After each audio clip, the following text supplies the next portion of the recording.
Jack, I'm so excited about this podcast.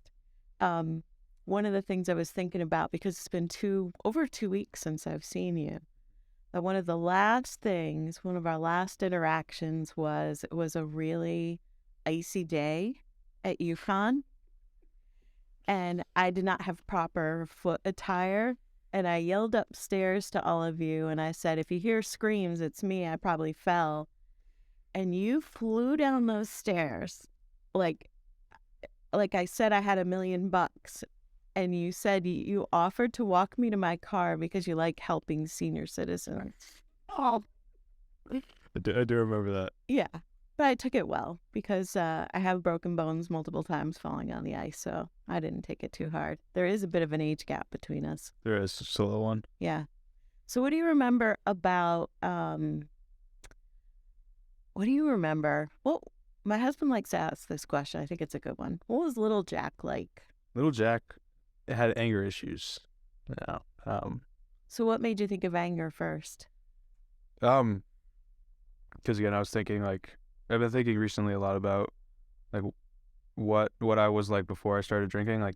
Even as a kid, and a bunch of people say, or drinking is just a symptom. So there's a bunch of other things, and I would throw temper tantrums, but nothing, they were pretty severe temper tantrums, and I felt like I was angry quite a bit as a little kid. So were you frustrated?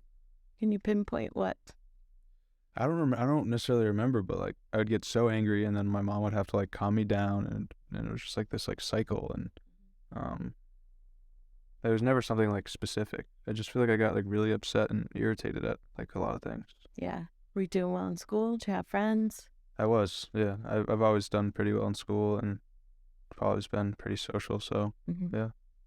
One of the things that I learned just last year was that one of my kids was bullied in elementary school and was coming home every day crying, and I missed it.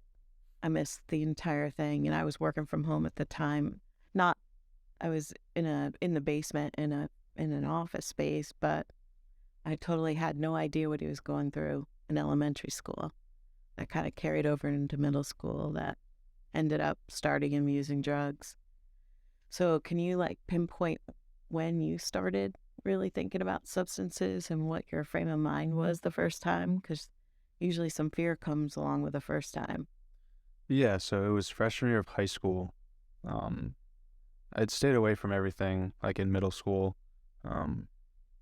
I did really well in middle school, academic wise. Mm-hmm. It was November of whatever year that was, maybe 2018 was my freshman year, 2019 of high school, and we had this pizza place. It was on campus, and there was a prep football game, and we'd all go there and hang out beforehand. And there was these DAP pens, these carts. It was it was a THC vape, and this kid actually, well, I'll leave that out. So there's this kid that I had known before high school, and he was hanging out with a bunch of his buddies there, and they were all getting high, and that's when I tried it for the first time. It was before a football game. Did you like it? I don't remember it too well. I remember that being the first time. It was fun. Everyone was high. We went to the football game, and then my house was the hangout house. I think a couple of us either came back or went to go get pizza afterwards. But I definitely did not like it because definitely tried it again. So yeah. So anything changed after you started? So cannabis? Yes. Okay. Cannabis. I'm still a nerd with all that drug stuff. I was strictly an alcoholic girl, but so do you find anything changed? Did the people you surrounded yourself change? Your activities change? Not at that time. I was playing football, freshman football, and those were the kids I was hanging around. And I kind of find the athletes are the kids that party, and so that's what I surrounded myself with, was the football kids, and yeah. So we heard a little bit from your parents recently, and it seems like things progressed. So I'd love to hear your version of how things kind of accelerated in high school.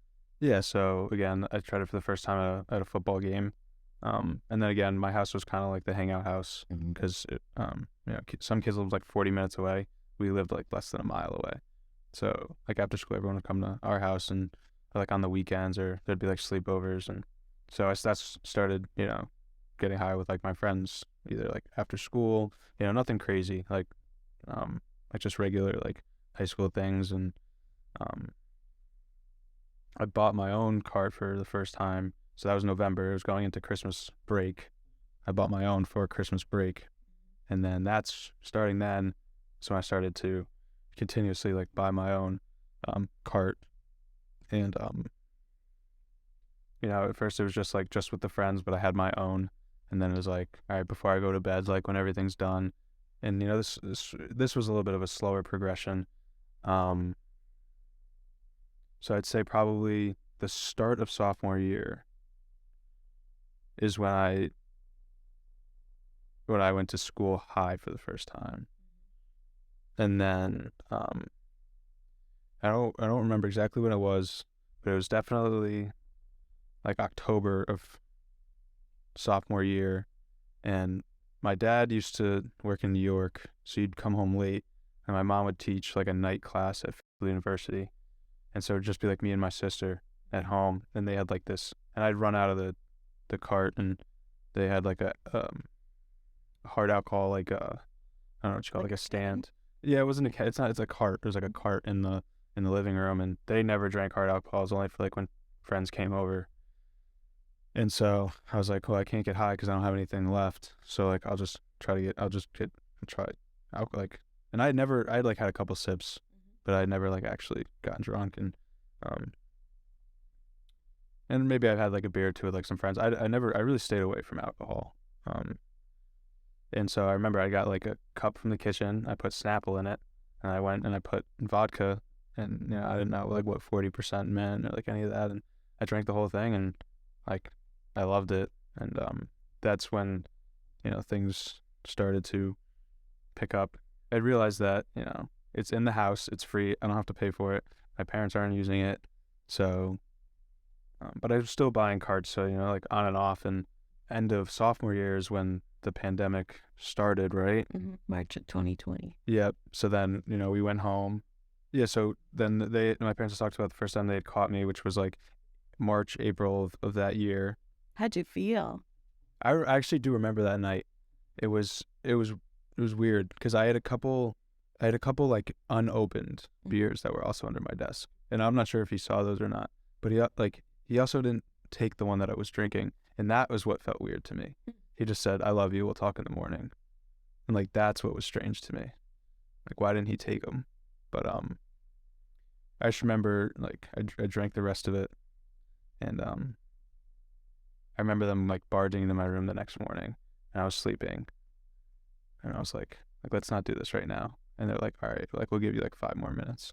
And they came back in, and there's like this drawer of my desk, and it had probably like 30, 40 empty beer cans. But you're pretty brazen. You didn't even try to get him out of the house. Well, because I was scared that if I went to go put him in the garbage can, like they would hear him. And so, but what I also had was like I had like a suitcase in my closet with empties in it too. And like there was so many, so many. And like there was like some water bottles because I used to steal like my mom's wine. So there's like wine bottles, and I used to like pull in spring bottles because I would take the hard alcohol and put it into the water bottle, but then it smelled. So, and then I'd put that in the suitcase too.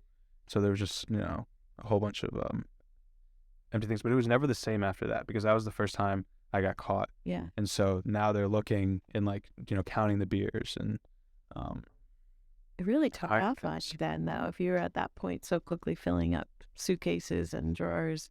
Yeah. At home. At home, yeah. And then all through the summer I remember I was doing like a CrossFit program because I was playing rugby now, and I had this friend, and so then I started getting high again because I could hide that, and they weren't like looking for that, and so that's what I did for like the summer. And I remember I was painting my mom's bathroom, and like the hallway, and like that was like my summer job, and they would pay me, and then I'd go on like a bike ride, and I'd go like meet this kid and get a cart, and then like come back, and it was always the bike rides. Like, oh, I'm going for a bike ride. And so yeah, that's what I did for the summer. Then we went back to school, but it was hybrid, so it was like in one day, out one day, in one day, out one day. This is when it started to get. This is when it was like really bad. Like I was going to school. I'd gone to school drunk a couple of times. My grades really were not great. I'd gained a lot of weight. I wasn't doing much of anything. Uh, and I had like a perfect excuse. I had COVID as my excuse. Like, there's no sports. Like, no one's hanging out after school. So I'd just go home, get high, drink whatever it was, and then just like go to bed. There's a lot of conversation about the impact of like your generation with COVID in high school and all of that. Like, do you ever reflect on what changed for you because of that? I just think my progression was escalated. I don't think like my alcoholism was, was created by COVID, I guess, or like it was there. I think it was escalated because of COVID. Yeah. So if we fast forward a little bit, Mm-hmm. you went to treatment. Yes. Yeah, and I remember that night they were talking about they had like a big safe in the master bedroom with all the alcohol in it. It was pretty big, and I had known the code because my parents had friends over and they had taken the locks off to get some alcohol, and they left it on the ground, and they left the code of the locks that were on the lock. I remember I put it in my notes so that I had it, but they had like put a different lock on it because they had found out that I knew how to get into that. And so I was like fighting my way into this thing, and there was like blood, and I finally got into it, and I drank so much, and at some point I don't remember like the rest of the night. I remember an officer being at the door, and I remember being in the ER, and the ER was terrible. I was strapped down to the bed. I remember my mom and dad were there, and it was just like it was a bad night. But I guess I really never thought about like the EMTs, what they were talking about, like that. Now that I think about it, like that guy was like really awesome, because I wasn't like cooperating, like not even a little. Really? Not you. I wasn't cooperating at all, but like with him, and they also like negotiated with me. They're like, all right, you can go in the ambulance like strapped down, or like if you're willing, like my mom gave me her phone for the ride, so like I could like I FaceTime my girlfriend at the time, and like the guy was super cool. But anyway, so I got the treatment, and like I was a mess from the night before. So the first thing I wanted to do was like eat and shower, but I had to go through the whole intake process. There was one guy, two guys. They were called CCs, care coordinators, and they had like a pretty big impact on my stay. I was there for 55 days. Were you like, what was the mix? Were there other folks your age? Yeah, so they had different pods based for like there was one for like eating disorders, one for like behavior. I was in one for substance abuse and like behavioral. It was kind of like mixed. And I came home, and you're supposed to do a PHP, partial hospitalization program right out of it was like the aftercare. It was like part of their program. It was all the same program. But I wanted to go back to school. So again, my parents were able to work something out with the school. And so I did a Zoom midday, and then I went after.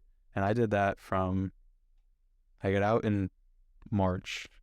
And I did that till July. So March, April, May, June, July. So I did that for 5 months or 4 months.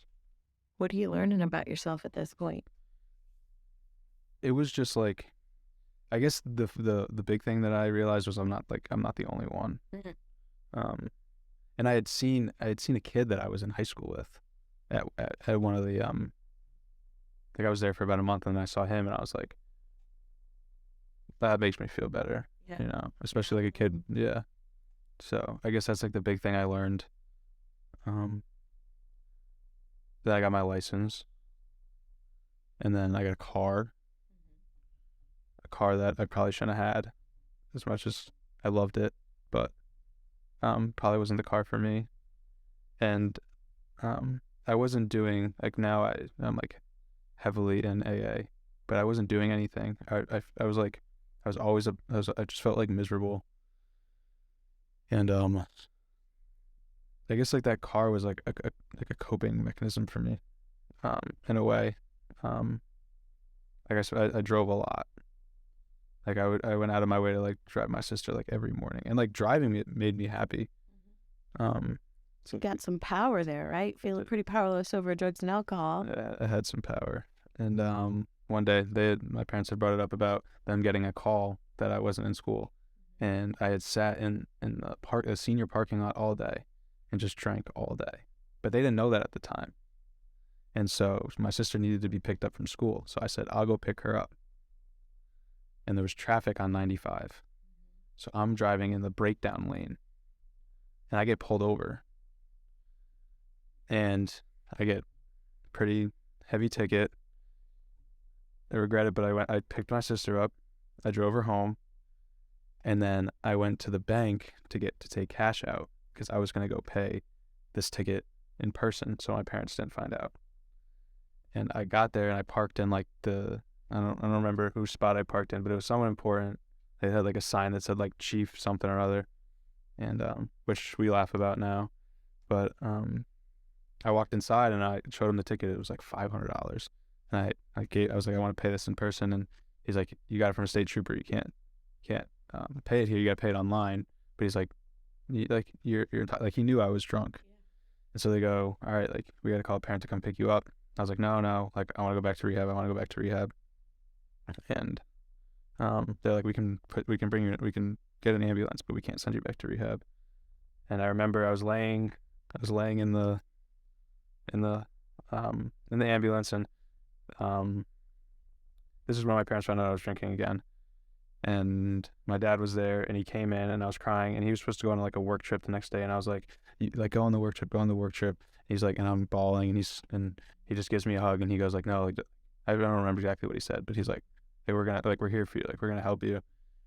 And we ended up in the ER. My mom showed up, and so did my uncle. My uncle's in recovery, and took me back home, and I think like the next morning we kind of talked like what do we want to do moving forward, and that was like November, and I was able to stay sober for like a couple of weeks, 4 weeks or so, and then I remember it was a reading day before midterms. It was like December 17th or 15th, and it was like 10 o'clock in the morning, and I just walked out. I was like, I'm not doing this, and I went to the bank, took out like I didn't take it. I went to the bank twice that day, but the first time I went out, I took like $100 out.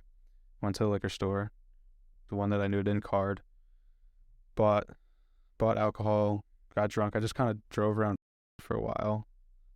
Then it was like midday, and I was like, I'm just gonna drive down to Florida. So I went back to the bank. I took out every last dollar I had. I don't remember how much it was, but it was a couple $1,000s.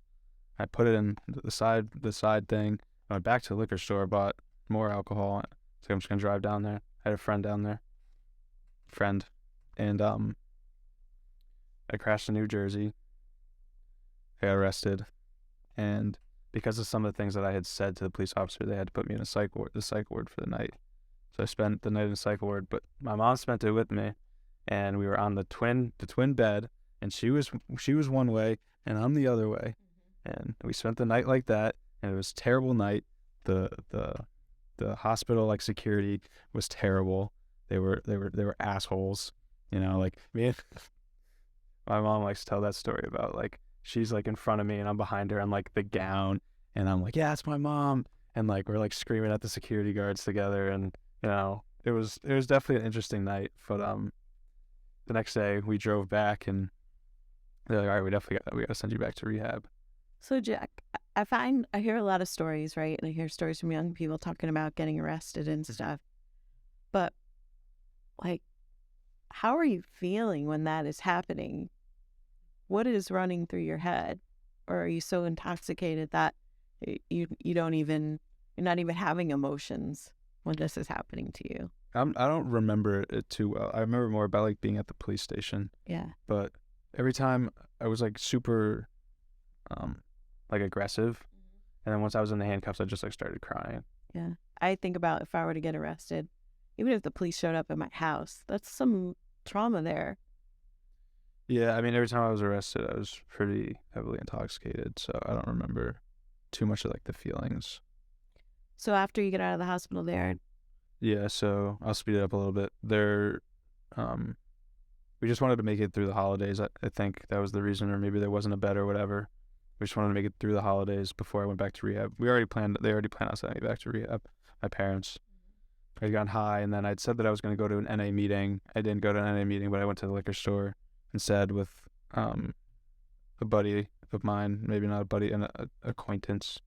And so I had alcohol for Christmas Day, but I wanted to save the alcohol for Christmas Day, so I got high for those 7 days. But anyways, they were talking earlier, my parents, about like being surprised that I was drunk, or my dad didn't know that I was drunk. Our family was coming at like 2. He left at 11. We had a breathalyzer, so I made sure I didn't drink until he left, and that's why he didn't know. And then my mom was cooking, and she was busy, so she wasn't like, she wasn't like on top of me. Yeah. And so that's when I had gotten drunk. It was after my dad had left. And so then I took my mom's car. She was distracted again, and I went upstairs, and they were hiding the car keys from me. I don't remember where they were, but I found them. Took her car. I was trying to get to Florida again. I made it to Maryland. I think I pulled over just to like sleep. Mm-hmm. And like after like 5 minutes, like there was like eight there's a video, because for court, but in the video there's like 5 different state troopers, but I think there was like 8 cars, and like some of them were ready for like chase me if I took off again.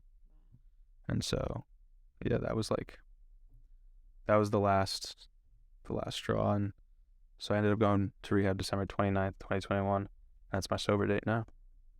Congratulations. So it's been over a year. Yeah. So let's kind of talk a little bit about, your recovery. What does your recovery look like today? Today, I'm very heavily involved in both AA, Alcoholics Anonymous, and then at the Yukon Recovery Community at school. I do service work for AA.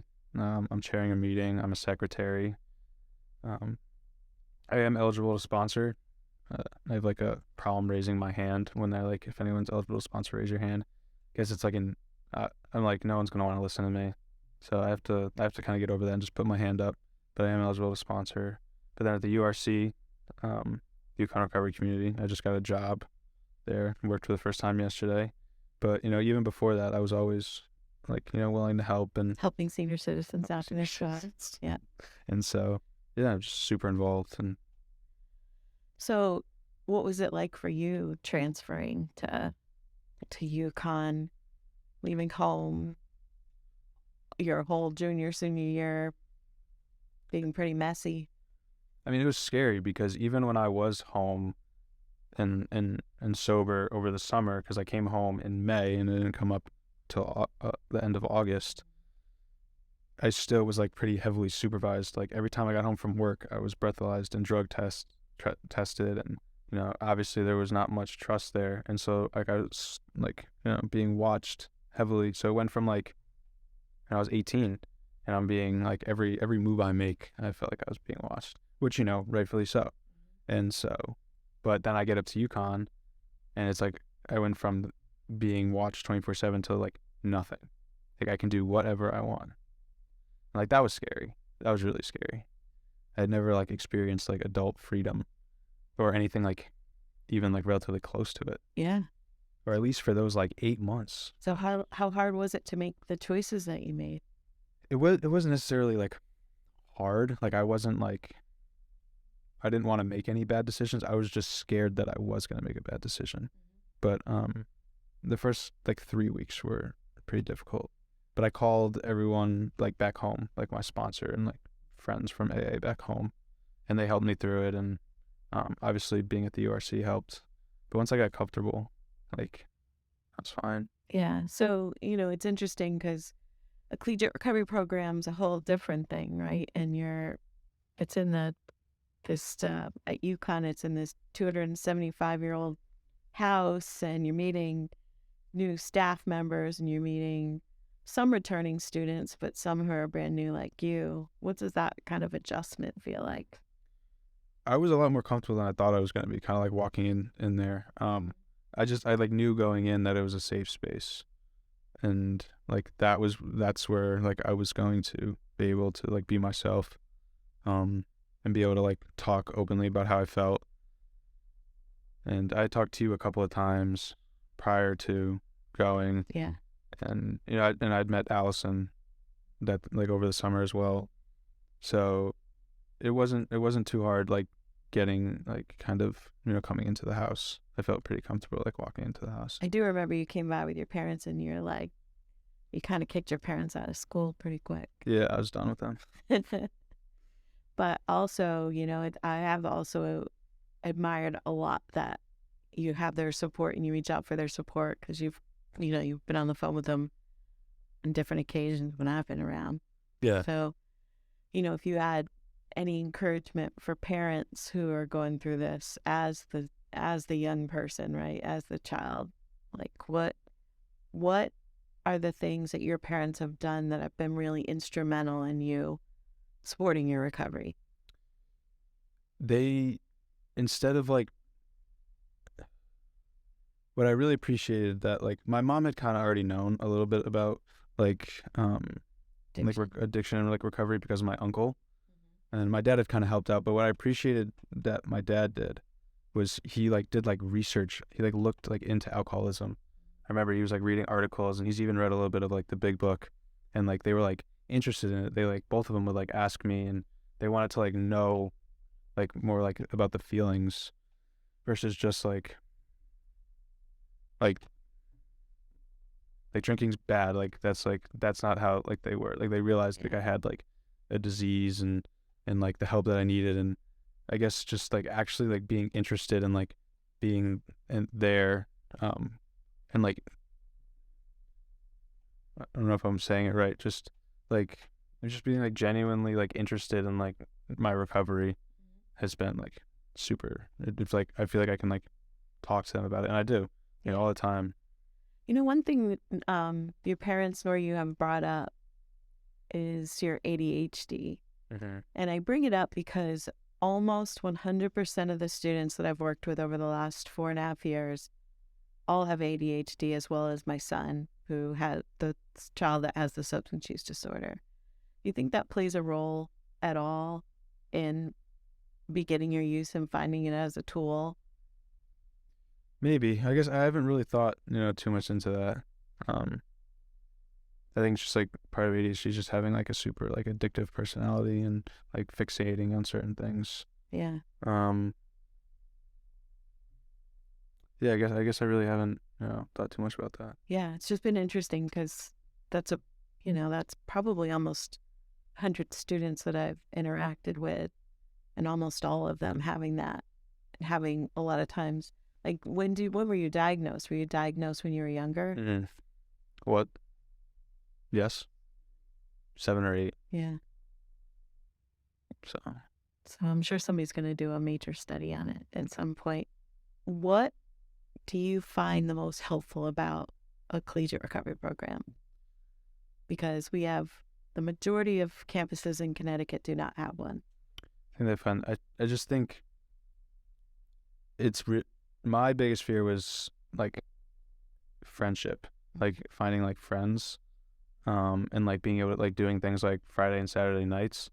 I think that, having like a place where like kids with the same like issues can all go, it makes it a lot easier to like make friends and like connections. And I think that's been like the biggest thing is like having a sober group of friends, doing sober things at night, when like there's everyone else is partying at UConn, we're playing Wii, it's like a bunch of like 18, 19, 20-year-olds, or playing ping pong or going out to the movies or like whatever it is. And I think, having like the group of friends is what was the biggest part for me. Yeah. So we talked a little bit about your emotions when you first started your recovery. What are the things that, you're working your way through now? I'm almost 14 months sober, and I like the farther I get away from like the last drink, like the easier it is to forget like the feelings and like emotions, because life's like really really good right now, and like I can kind of stray away sometimes from not my meetings but like praying, and like that's like been a big thing. Like I got to make sure I'm I'm praying, because it's easy to stray away when things are going well. It's easy, you know, to forget like all the work that I've done and like where I was and like where I am now. And so I think something I'm working on is just like reminding myself that like I worked really hard to get where I am, and like it can all go away like that. I think the big book says it best, the big book of Alcoholics Anonymous, when it says that this disease is cunning, baffling, and powerful. There's no better phrase to describe it, because it can sneak up on you. Even for me, 31 years sober, this job change has brought a lot of extra, and I've been eating, I don't really eat a lot of carbs, white flour, like I find myself having more of that, right? So it's sneaking up because I'm going through a change, right? And how quickly could that become an even more harmful substance? So always remembering that it's still in us, right? That disease is in remission, and as long as we continue to treat it, we can keep it there. Yeah. What are you looking forward to? I'm just looking forward. Like a year ago, I wasn't looking forward to like anything, right? Like I didn't want to come to college. I just wanted to work in a food truck and just like be comfortable. I guess what I'm looking forward to is like now I'm looking at like a promising future. And I'm just looking forward to like all the things that are to come. I guess not necessarily one thing, but just like keep doing what I'm doing and like seeing what happens. I mean, like a year sober and like things are great. Where am I going to be in another year? Like who knows? So I think just one day at a time, and see where I end up. So I think it's funny that you said food truck, because you are somewhat famous at the Yukon Recovery Community for your pancakes. Yeah. But talk about like what does making those pancakes for folks bring? It's just like community. It's like we'll put music on, and just like everyone feels like welcome, and like you can eat a pancake like at any time of the day. So it's like after like an in-house meeting that we have, like an all recovery meeting, and it's like family dinner, like like, and we'll like type it in like the group me, like what do you want like for like toppings and stuff. So like people like M&Ms and sprinkles and like all this crazy stuff, and it's just like it's fun.